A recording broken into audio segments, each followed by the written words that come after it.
My name's Ivor Roberts. I'm on the Perth branch committee, and my role is to assist in the organisation of these technical meetings. The talk tonight is actually quite topical, I suppose, because there has tragically been a number of accidents here in Western Australia, but also interstate. The Department of Mines and Petroleum recently completed a review of fatal accidents that occurred in the Western Australian mining industry in the period 2000 to 2012. The review was conducted by analysing the investigation reports prepared by inspectors of mines. The review identified critical areas where cluster of accidents were apparent. The last similar review that was carried out was in 1997 and contributed to substantive improvements to fatal accident outcomes in the following decade. We actually have two speakers that will present our talk tonight. Alan Holmes has over 20 years of experience in the mining industry in the United Kingdom, South Africa and Western Australia. This includes statutory appointments as the underground manager in coal, gold and platinum mines, as well as managing projects, technical services and mine planning. Alan worked as a district inspector in Kalgoorlie for 15 years prior to joining the investigation branch in Perth in 2011. Colin Boothroyd is a chartered professional engineer with a degree in metallurgy and a PhD for work related to the static and dynamic failure of welds. Colin has worked in petrochemical, mining, steel making and aluminium manufacturing in South Africa and New Zealand for CSIRO in Australia, and prior to joining DMP in January 2011 as General Manager of the Investigation Services Branch. That's his current role. Previous to that, he worked as a consultant in Perth for 2 years, predominantly investigating failures of plant and equipment. So could you please put your hands together to welcome both Colin and Alan.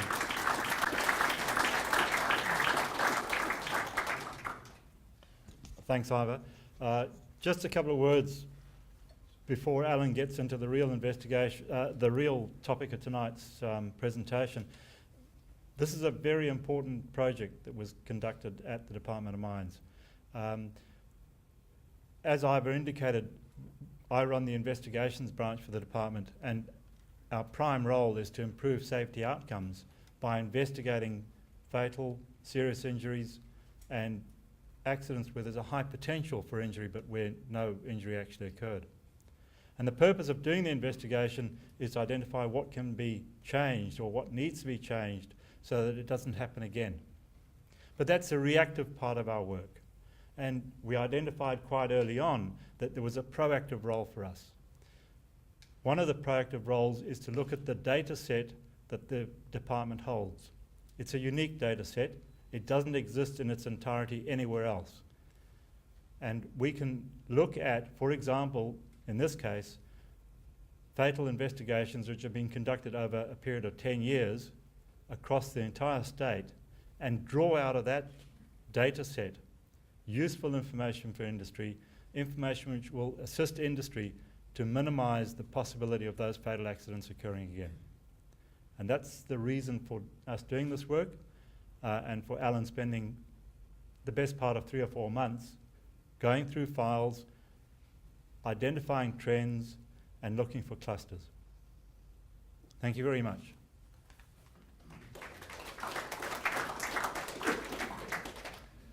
Right, thanks Ivor and Colin, and good evening everyone. Just to establish a little bit more of the context, this review did look at a 13-year period, and during that period there were 52 fatal accidents in the state of Western Australia, at an average of 4 per annum. Looking historically, Ivor mentioned that there were reviews in the 1990s, one right at the beginning of the 90s and one in 1997. But looking at the historical context, the work that we have undertaken does follow on from a much longer period of improvements in safety management in the mining industry in Western Australia, but also in other jurisdictions around the world. And indeed, much of the work that has been undertaken and the legislative framework here in Western Australia has been developed from models that have been put forward in the United Kingdom, work that's been done in the United States and other jurisdictions.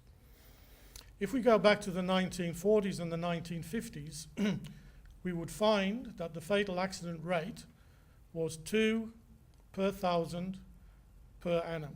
2 people killed per 1,000 employees per annum. And if we put that into a context of where we are today, with 100,000 people employed in the industry, had nothing changed, there would be 200 deaths per year. And that's a phenomenal difference between the number that we are having of 4. And this improvement has been built systematically over the years. There have been a series of step changes. As I said, in the 1940s and 1950s, we were looking at 2 per 1,000 per annum. In the 60s and 70s, 1 per 1,000 per annum. So it halved in those 2 decades. In the 80s and 90s in Western Australia, we were looking at around 8 to 10 fatal accidents per year, with a labour force most of the time of less than 30,000 people. So to get to where we are today has involved a great deal of work, effort, improvements in knowledge and improvements in systems of work. With that in mind, over the period that we're talking about, I've listed here 3, certainly in my experience, 3 of the most important safety theorists who've contributed to this improvement over many decades. And just to briefly go through who these people are and what they did, because I find moving around the mining industry in Western Australia, many people aren't aware of the foundations and the roots of much of the work that has been done with regard to accident prevention. So Lord Robins, many people might have heard of Lord Robins as the person who was commissioned to do the report in the United Kingdom in the 1970s, looking extensively at safety and health issues in industry in general in the whole of the United Kingdom. Lord Robins was a Labour Member of Parliament in the 1950s. He represented an area in the northeast of England, which was a major coal mining and steel fabrication, shipbuilding area. Indeed, he comes from a place not too far from where I come from. And in the 1960s, Lord Robins was the chairman of the British coal industry at a time when, certainly at the beginning of the 60s, the industry employed 500,000 people. So he's a man well versed in mining people and well versed with the technologies and the issues that faced the mining industry in those days. So the model that he came up with, which we have in Western Australia today, the enabling model of safety legislation, was built on the knowledge that he obtained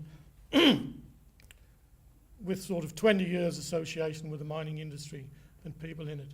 So to a large extent, the model is based on mining fatality related issues. And the enabling system we have in Western Australia, the Mine Safety and Inspection Act, and throughout Australia, and indeed in the new Model Act, follows the same principles. Frank Bird was a safety professional working in the United States, World War II veteran, safety professional, worked in the steel industry, the insurance industry, and he had an association with the University of Georgia. And Frank developed what in the day was called the International Safety Rating System. I had the real good fortune of meeting Frank and being mentored and taught by him when I worked in South Africa with Anglo American in the early 1980s. And the International Safety Rating System was taken on board by Anglo American and the Chamber of Mines in South Africa. And also it was purchased by the Norwegian oil industry, DNV, Det Norske Veritas, and that's still available internationally today. The importance in the context of Australia is that that work on international safety rating systems built up the element-based safety programs that we have today in the Australian standards for safety systems and the Australian standards for risk management. And that is now a formalised system in a way that safety can be systematically managed in virtually any organisation around the world. Professor Reason is Professor of Psychology at Manchester University. A great deal of work associated with safety, being a professor of psychology, very much orientated towards people who work in the industry and the interaction of people within industrial systems. And a lot of his work was done in the medical industry in the early days, the railways, oil and gas in the UK, and latterly with the mining industry in Western Australia.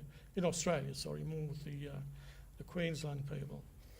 So essentially the foundations for the work that we've done with this review is based on this general theory and practice, that we have an enabling model of legislation which enables us to use the best techniques and the best technologies available, element-based safety systems and risk management processes, to monitor what is going on within our industrial system in the mining industry in Western Australia, and considers any human factors, behaviours and error management issues that might take place throughout that process.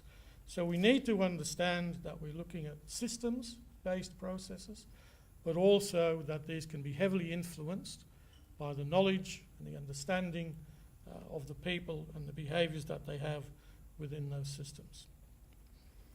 The other major theoretical area comes from the incident investigation methodologies, where we look at multiple causation factors. And if we look at the first three dot points on the slide there, they're typically well-used methods in Western Australia. The ICAM system comes directly from Frank Bird's work in the 1970s and 80s. Incident causation analysis, many companies use that. And it looks at multiple areas that have contributed to an accident taking place. The root cause analysis or taproot method looks at deep-seated underlying issues. And the eventual causal factors method is the method that the department uses when we do fatal accident investigations and obviously serious investigations.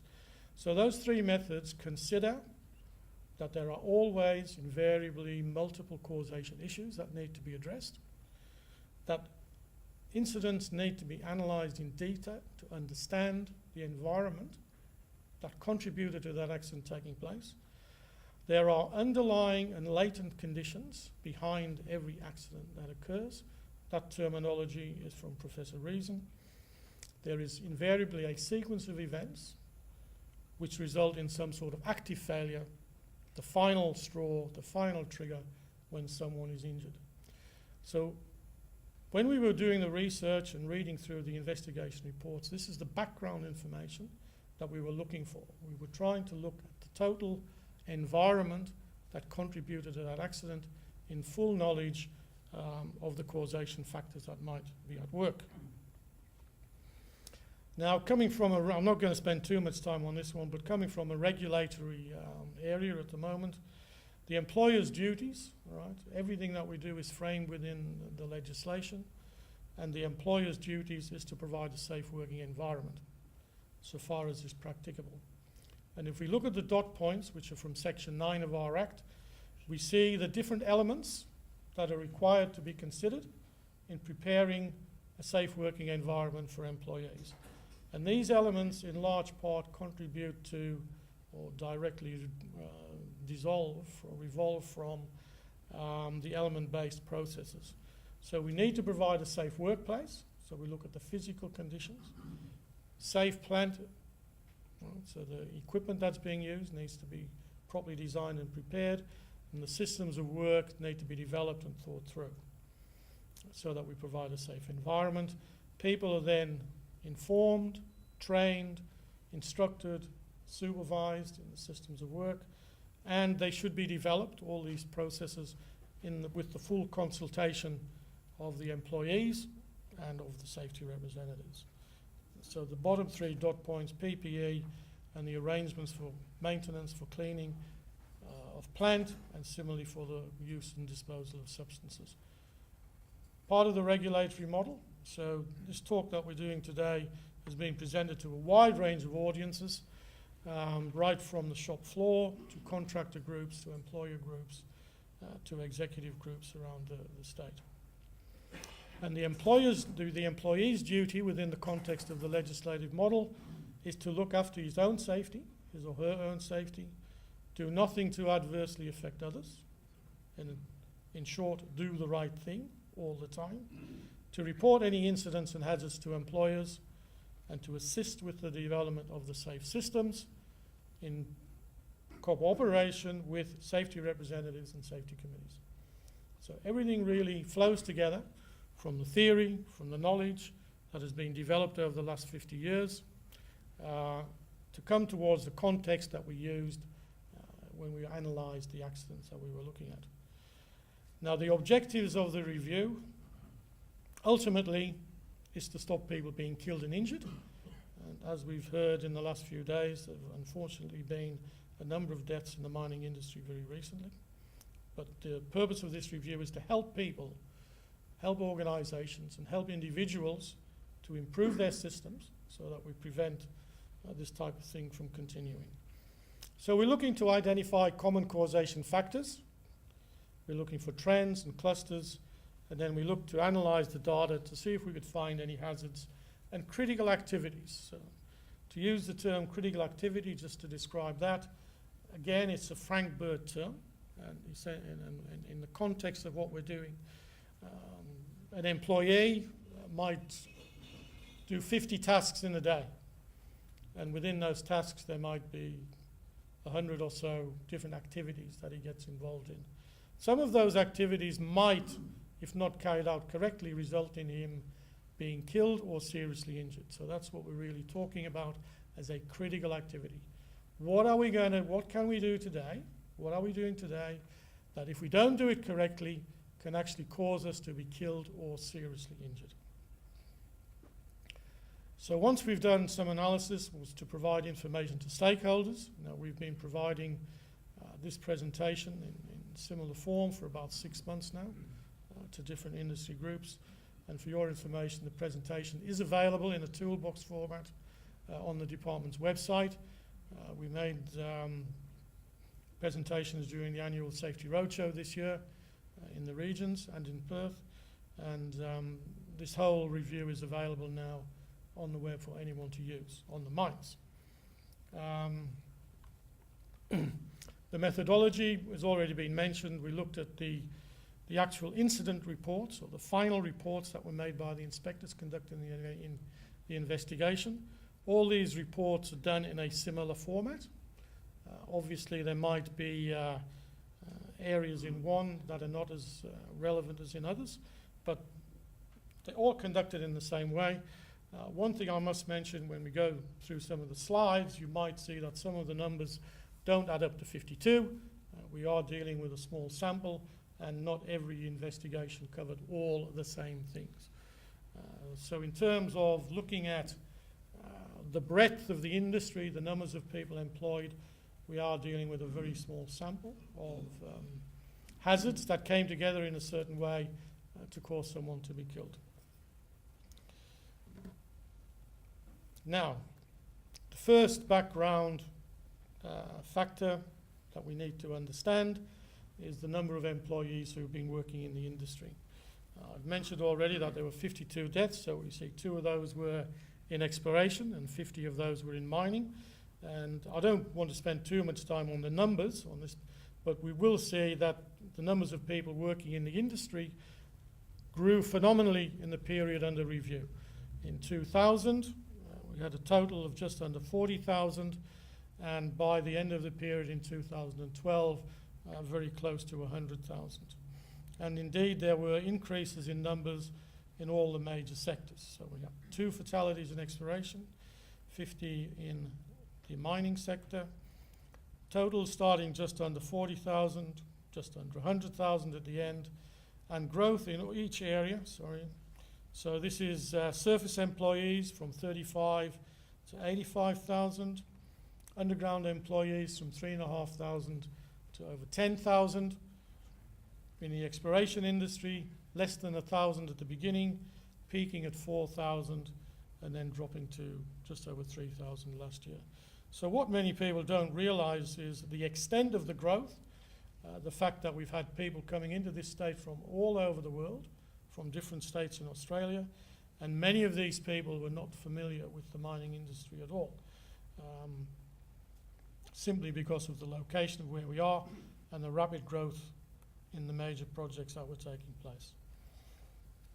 Now, looking in graphical format, the red line is the growth in the employees. We see the 40,000 to close to 100,000, with the only dip being in 2009 at around the time of the GFC. We see the number of fatalities per annum in blue, rising from a peak at the beginning of the period to a low at the end of the period. So at the beginning of the period, we're really following on from what was going on in the 80s and the 90s, with sort of, there were 7 deaths, but 8 to 10 in the 80s and 90s. And the great deal of work, huge amount of work which was done, which Ivan mentioned earlier on the reviews that took place to reduce the numbers of deaths in the underground sector, made a major part of that reduction to 2 deaths in 2002. But then as the labour force and the workforce increased and new projects started coming online, the number of fatalities started to increase once again. And then obviously this would have caused some degree of angst from the various stakeholders, and the Minister commissioned a review, and Commissioner Kenner undertook that review in 2008, prepared his report in 2009, and that recommended some significant issues be addressed, including re-resourcing the inspectorate, looking more comprehensively at safety systems and risk management, and indeed getting some of the major players. A lot of these accidents around that time were associated with some of the big companies, to look very carefully at what they were doing and what their people were doing. But it did result in a rapid fall, and in 2012, the first year when there were 0 fatalities in the West Australian mining industry. Unfortunately, this year we've had 2 fatalities to date.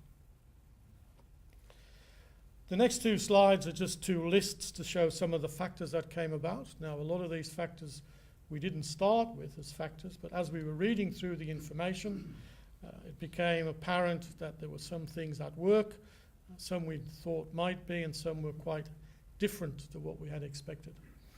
But we looked at the employers, the mines, the dates, the days, ages of people, the occupations, categories, activities, the commodity groups, procedures, and whether people were complying with procedures,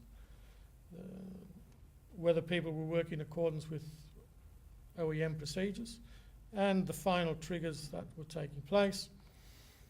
The top group of dot points here, you will no doubt be aware that there has been some discussion and controversy about roster cycles, about shift hours, and about days that people are away on mine sites. So we looked at that as well. Duration of employment at the mine and in the role for the deceased and also for the supervisors, contractors, and the bottom ones, the visa status. Some of these have been topical, mentioned in the press, but not necessarily having any substantive relationship between the factors, between the actual outcomes. Right, moving on to some of the more clear findings in terms of who's actually being killed in this day and age, or over the review period, sorry. The 2 major groups which comprise about 70% of the total fatalities are either tradesmen or they're operators of large equipment. And this is quite a different spread of occupations to that which was going on in the 1990s, where it was traditionally the sort of underground mining people working on jumbos and working on air legs and working on loaders who were being killed. So there's been quite a drastic change because of the change in the industry, because of the general overall improvement to give us this pattern. So the fitters were the people who were most at risk during the period on the trade side, but we had electricians, different types of technicians and maintenance people.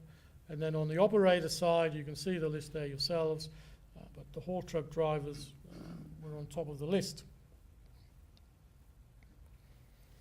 Now, the next 3 slides came as something of a surprise. They all relate to durations in roles, in jobs, and as supervisors. We've got some pies and some bar graphs that you can look at.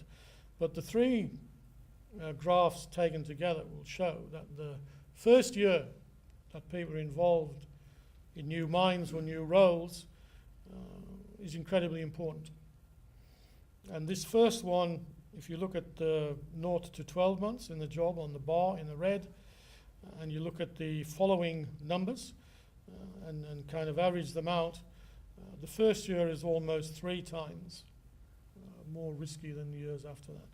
So in the first year was by far and away the most important area for people in the role. And by the role, we're saying if it was a fitter, how long has he been a fitter? If it was a truck driver, how long has he been a truck driver? It might have been at different mines. And the duration at the mine site is even more apparent in that we had almost half of the fatal accidents occurred within the first year of the mine site. And you add the first 3 blocks there and you see straight away that importance. So half the fatalities were people who had only been on site for less than a year. Some had only been at that mine for a week when they were killed. And for the supervisor, for people in a new role, we see that 44% of the fatalities occurred under the supervision of supervisor who had been in a role of a supervisor for less than a year. Now, this came as something of a surprise. I think we were conscious that there might be some relationship, but definitely not to the extent that we found. And I think it draws the importance to how people are prepared when they come to new mines, when they start new jobs. What are the employers doing with regard to their inductions? What are they doing with regard to site familiarisation? And how comprehensive is the training process? And does the training process actually identify the hazards that they might be facing when they conduct their work? And I think people who are close to the industry, if they reflect, certainly some of the inspectors, some of the things we see, where people start on a new mine, stuck in a donga, they go through training and all of a sudden after 2 days they're qualified operators for 6 machines and rudimentary tick and flick training, and off you go, boy, and hope for the best. All right? Some people are laughing, but we do see that, and I'm sure some of you guys have seen the same thing. Some of the feedback we had when we were starting to talk about this from especially one group, apparently there's a company out there which has recognised this from their own statistics, and they have a 6-month process where a person has a buddy, gets a detailed sort of welcoming to the mine, he's introduced to the people that he works for, or she, and they're given time to settle in before they're rushed through these sort of rapid training programs that we often see. The next major issue related to procedures. Procedures, systems of work, written documentation that's been prepared for repetitive tasks in the main.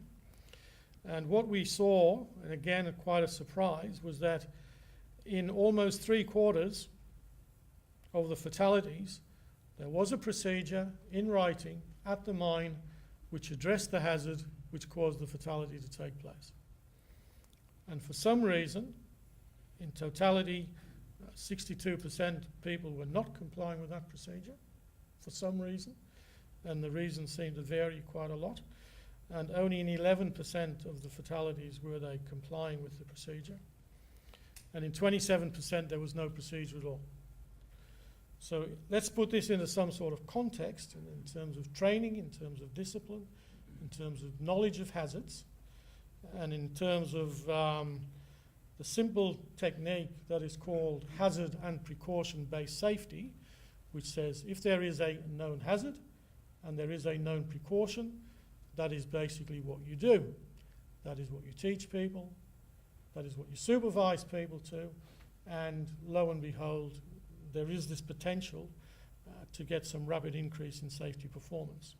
And indeed, I think that is what was happening with some of the major organisations in the last couple of years of the review period, where we had that all of that rapid increase, I think it was because some people woke up and realised that a lot of their people weren't actually doing what they were supposed to be doing, jacked up the training, jacked up the supervision, and we got a rapid increase.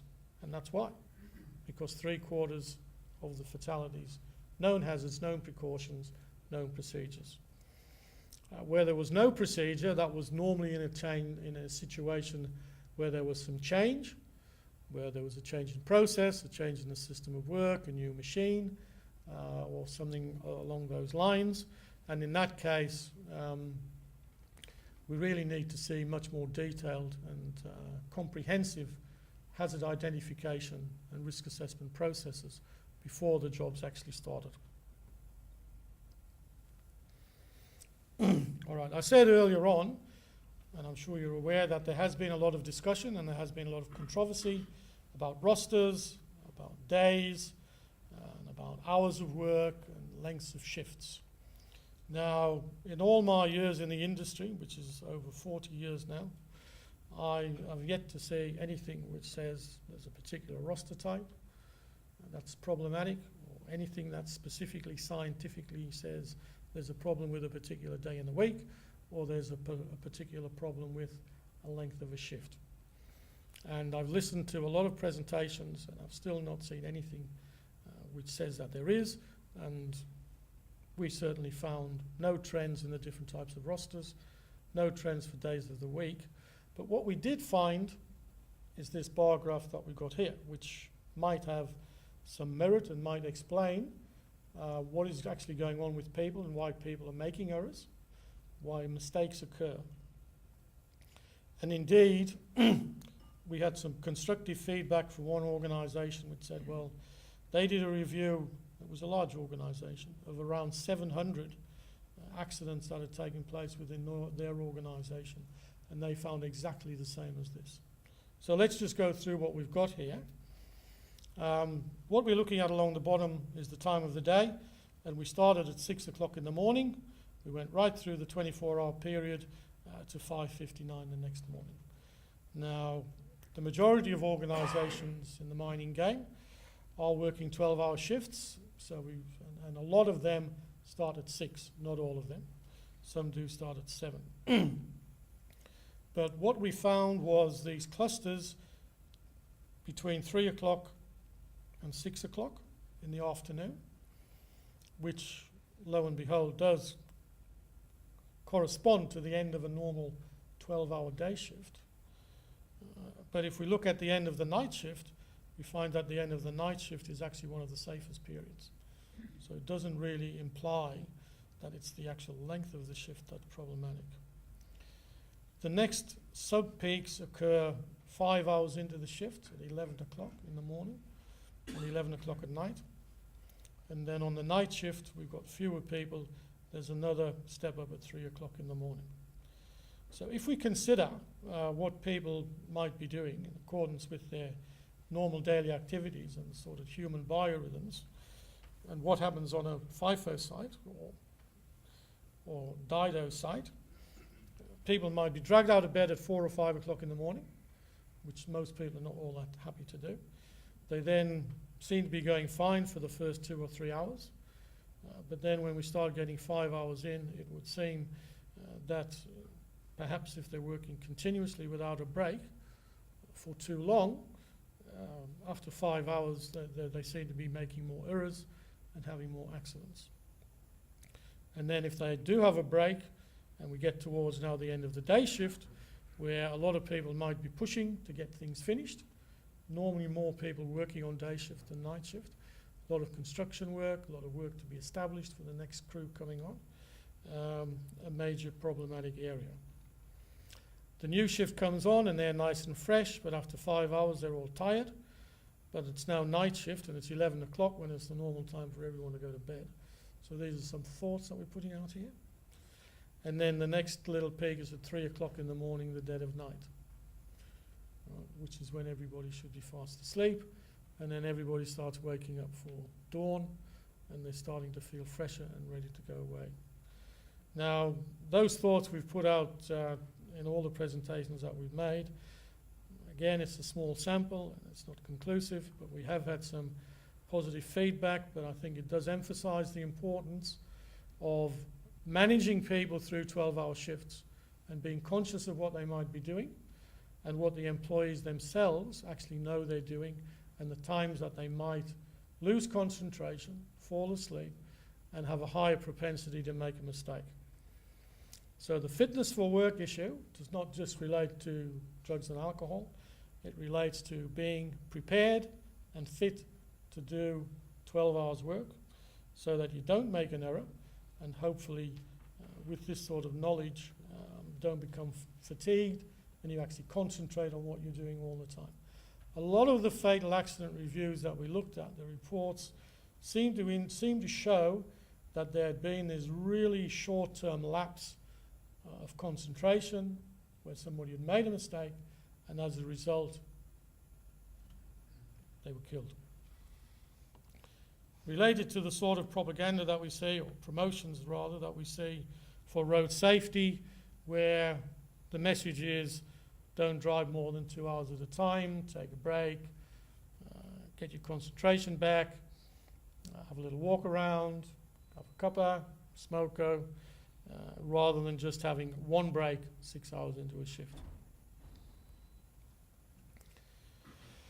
Right, the graph for the days into the roster didn't really show us a lot, except that we did have a peak there on day 5, no idea why, and nor has anyone else come up with anything constructive that might make sense. But if we look at day 6, it was one of the lowest with only 1. And if you average those two out, you get sort of 4 or 5 on most days.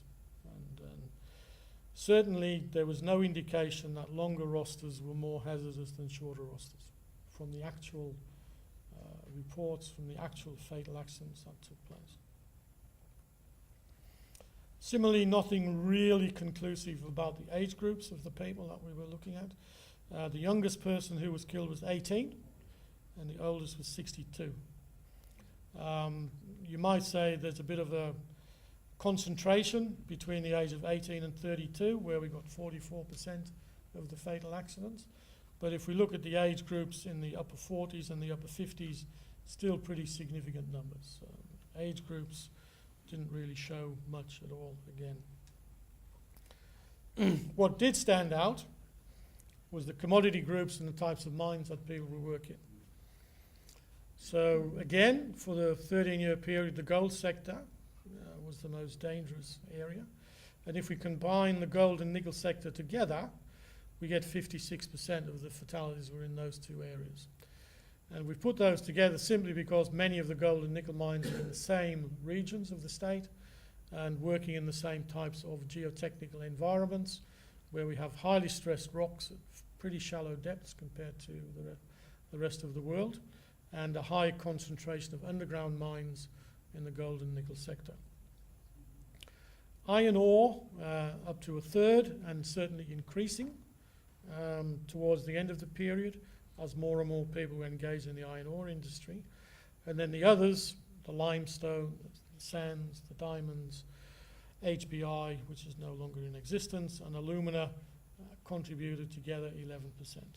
So 3 clear areas, the Yilgarn Craton mines with gold and nickel, the iron ore mines mostly in the Pilbara, and the others, lower risk, each having its own sort of characteristics which separate them from the other ones. Coming to surface and underground, again there has been a transformation here. In the 90s there were more underground accidents than surface accidents in total. And in this period of the review, there are twice as many in surface mines as in underground, but because of the difference in workers, the underground sector is still almost 5 times more risky than the surface operations that we're associated with. Now, there has been a marked improvement in underground safety since the 1990s.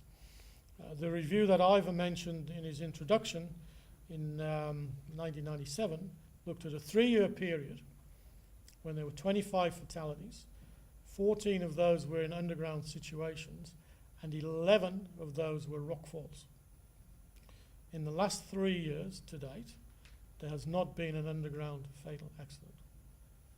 in the last 3-year comparable period. Right? All the recent fatalities have been on surface.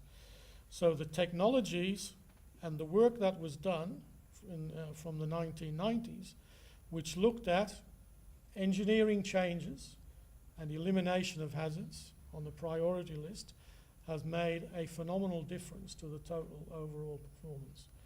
So in those 3 years, there were 11 surface fatalities, right? And if you look at a sort of average 3 years over this period, 12 into 36 is 3 per year. So in a 3-year period, there would have been 9, right? So there hasn't been, in total numbers, a wonderful increase in the surface. The rates are a lot better, but the major reduction in terms of exposure has taken place in the underground sector, and it's due to improved support systems, improved geotechnical design, improved jumbos, raised boring instead of air leg mining, and it's due to remote loading in stopes instead of people driving boggers in the stopes, in the main. Okay? Clear changes in technology, improved engineering systems, working at the top of the hierarchy of control to get long-term established changes taking place. A lot of that work came from the reviews that were done in the 1990s, and it woke a lot of people up and has been very successful. So it should reinforce that, you know, if we know what's been going on in the last 10 or so years and use that work, we can improve performance elsewhere. Because what we have now is a much more broadly balanced scenario rather than the tightly focused scenarios we had in the 80s and 90s that were causing the number of deaths. We ended up, by accident, not design, with 10 major areas which had contributed multiple fatalities during the review period. So by a multiple fatality, I'm not talking about a lot happening at the same time. It's repeat type scenarios. So then the 1 to 10 numbering is pretty much in order. Again, the 1s and 2s, we're talking about 5 or 6. So it's 5 or 6 on the top left, and down at the bottom right, it's 2s and 3s in terms of the numbers of people who were killed there. And again, this is about 3/4 of the total numbers of deaths. And it's not to underestimate the other quarter, which were just one-offs. All those single fatalities had lessons to learn for improvements. But in terms of a statewide review, let's concentrate on these 10, and let's just go through what some of the major issues were in each of these areas. So number 1, fall arrest equipment. Fall arrest, people falling from heights, is still the major cause of industrial deaths in Australia, and there are indeed a lot of known precautions out there. But essentially, if there's a hole, if there's an edge, if there's a ledge, if there's a platform and there's a person on it, then that person can fall off. And if enough people are doing that job repetitively, it is going to continue until we really get a good handle on things. And people fall off large machines, they fall in holes in underground mines, they fall over edges. Indeed, one of the fatality investigations that I did was a crane operator who fell from a height of 1.3 metres from the deck of his crane. Anywhere where there's a person working at height, he can fall, or she, and they can end up deceased. There are methodologies available, and the Australian standards cover different methods of using fall arrest equipment. In some of the fatalities, people were actually wearing harnesses, but they weren't anchored to secure anchor points. In other cases, they weren't wearing fall arrest equipment at all. The number 2, the departure from OEM procedures came as a bit of a surprise, but when we consider that a lot, that the biggest category of employee was fitters and tradespeople, where people are not complying with procedures that are provided by the supplier and the manufacturer, whether it be in the operating mode or in the maintenance mode, it's a problem. And it's something I don't think that the department and probably the industry has been rigorous enough in following through. And it's certainly woke a lot of people up when we started talking about this and going through the accident scenarios that had taken place, because people would simply, fitters, inventing new ways of doing things in workshops rather than just doing what the standard said. The next three, 4 and 5 there relate to different types of machinery related, mobile machinery related issues. But they're split into 3 categories there simply because they're quite predominant differences. And the runaway vehicles, some of them were very simple, and where there was a very shallow incline and somebody didn't put on a park brake or didn't use a chock, and the vehicle ran away and crushed either the operator or someone who was in the general area. All types of vehicles. There was a runaway bogger, runaway haul trucks, runaway light vehicles. But 2 main scenarios. One is simply not adhering to parking procedures, not pointing the things against the wall in a decline or against the sidewall on a pit ramp, or indeed getting off a machine and not making sure the park brake's on. And the other runaway scenario was when a person was operating on an incline and for some reason lost control, mostly going downhill with a loaded vehicle and losing a gear. And losing the gear means you've got no engine braking capability, and the thing just runs away and it gets up to a certain speed. And if the brakes have been operating for a long time and they're overheated, you lose braking effectiveness and efficiency, and off it goes. So very simple scenarios that can be addressed by training, by maintenance, by just knowing that when you start going down a hill, like the big hill we see on the Great Eastern Highway, you put the thing in the lowest gear that you need to, and you just sit there in the low gear, even if you're going at 10 k's an hour. And you will get to the bottom safely and not lose the gear. Vehicles over edges. If there's an edge and a mobile piece of equipment, there's the potential for it to go over the edge. The hazard's there. The vehicles that went over edges were things like haul trucks on stockpiles and on waste dumps, but also some smaller vehicles where there was a change in elevation, there was a drain or a step, and it tipped over. Things like a forklift, over it goes. An IT, plonk. Right. Anywhere where there's an edge in a light vehicle or any sort of moving vehicle needs to be carefully assessed to see if there are any procedures in place. Has there been any training? Has the hazard really been identified and said, this is a critical issue? Vehicle collisions, often associated with quarry operations. Some of the issues there, we have in the department developed a new audit which looks at mobile equipment issues in open pits. But things like engineering out as many junctions as you possibly can to start with. Right? Having dedicated areas for light vehicles and heavy vehicles. Having places in workshops and administrative areas where people walk and vehicles don't move. Right? Separation and control, very simple things that can make a big difference. The electrical contacts were carbon copy critical scenarios. Everyone was an electrician or an employee working in an open panel which had live bus bars at the back, and there was a contact between either a body part or a tool and the live power, and the person was killed. They were all exactly the same thing. Right? Over and over, things. And not only that, we've had recently a number of flash burns caused by exactly the same thing on other sites. So it's a critical activity for electricians. Is the isolation processes, the way panels are built with perspex separation areas, can all contribute to that. Rock falls used to be number 1. It's now number 7, and there's been a huge improvement in rock falls because of the issues that I mentioned. But the rock falls that did take place were all associated with exactly the same phase of the mining cycle, and it was the phase when the support was not quite finished and somebody actually stepped over from the supported area into the unsupported ground area.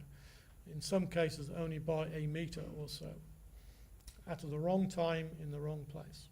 So all three were carbon copy critical situations, and I did one of those fatalities in one of the underground mines. Pit wall failures, a bit more complex. We're really looking here at the sort of the design, the geological mapping, the monitoring of pit walls with electronic or survey equipment or with radars these days. Seen some fantastic outcomes where radars have picked up the acceleration in pit walls and the people have been withdrawn from the work areas before the failure took place. And then everybody sits back and takes a video and watches the pit wall fall into the pit. And there's been a couple of real beauts in this state and in other parts of the world that you might be familiar with. Right, the inrush situation that we had during this period was the Bronzewing mine, where there was a tailings inrush. 3 people were killed. In the previous period, going back into the 90s, we had the Emu disaster, which was 6 people were killed in a major rainfall event. Certainly during the time when I was the district inspector up in the goldfields, we had a number of inrush situations during major rainfall events when up to 250 metres of the bottom of the decline was flooded. And we're very lucky that no one was killed during those accidents. So the types of precautions associated with the use of fill material, and paste fill has made a big improvement, but we've had some pretty nasty, for the underground people, runs of paste fill, escapes of paste fill, which have not killed anyone. But to be conscious that major rainfall events occur every year in the goldfields, associated with cyclonic activity, but also associated with thunderstorm activity in the afternoons. And one of the follow-ups that I made was a thunderstorm. It happened, fortunately, well, just at the change of shift before everybody had gone underground, but there was a major flow into the mine. The sump capability was totally inadequate. The pumping capability was totally inadequate. And we had to make them look at a complete redesign of the sumps so that they can capture the rain that would come down from a standard 50-year event or 100-year event, and the pumping capability to go with it for longer rainfall events.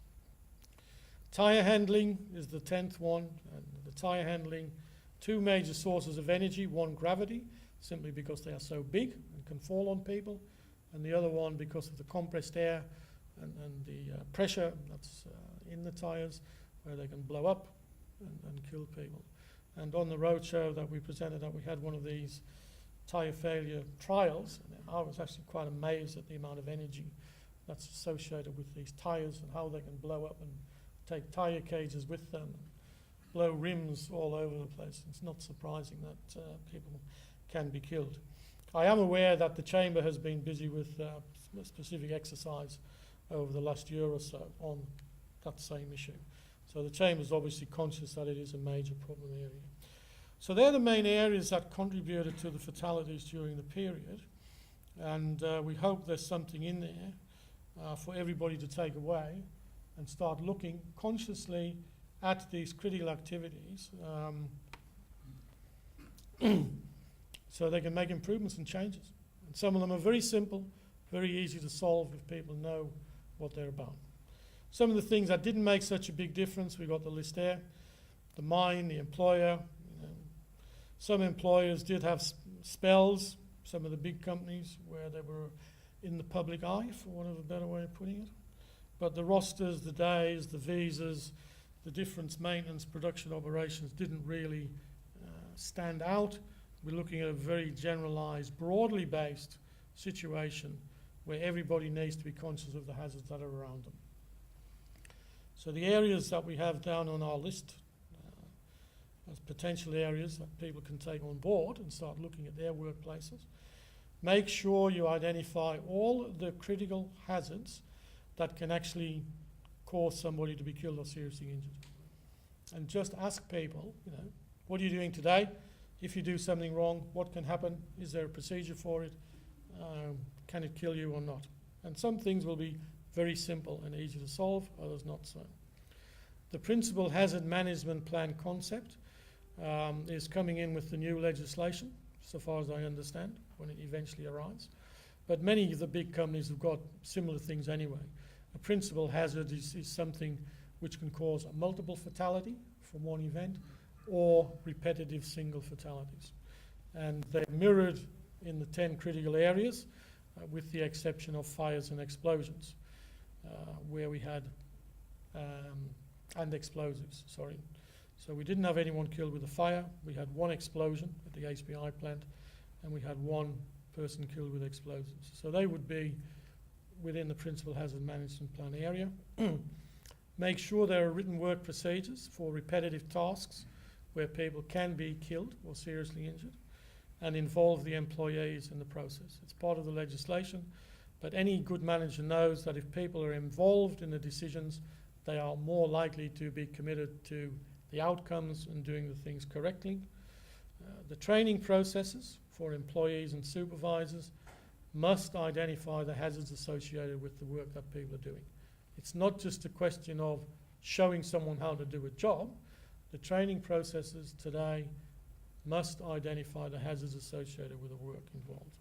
And then people need to be supervised and monitored to make sure that they are doing the work in accordance with the procedures and to the standards. Site familiarisation and induction, we've discussed at some length, but I'm sure you will realise that if someone is just dropped into a mine site, find your donga, pitch up tomorrow morning, here's a couple of ticker box training book questionnaires, it's not going to be very effective training. And then the issue of adequate breaks during the shift is not going to go away, and I certainly believe there is something associated with it. So what did we find out? We did find some clear trends and clusters, which we discussed. We found out, looking at the long term, that the present safety systems and risk management processes have led to significant improvements, and we just need to reinforce them and keep getting better and keep improving over time. So we've looked at some areas where people might be able to improve if they take these lessons on board, and they can develop priorities for their own work groups and for their own work areas based on some of this background information. The other thing that we've proposed is that we look in more detail, now that we've got a perspective on where the fatalities are taking place, on what can we do with the serious injuries analysis of the information that's been provided to us. All right, so ladies and gentlemen, that's it. So we can take a few questions. I think we've got a little bit of time, unless you all want to get down to the bar.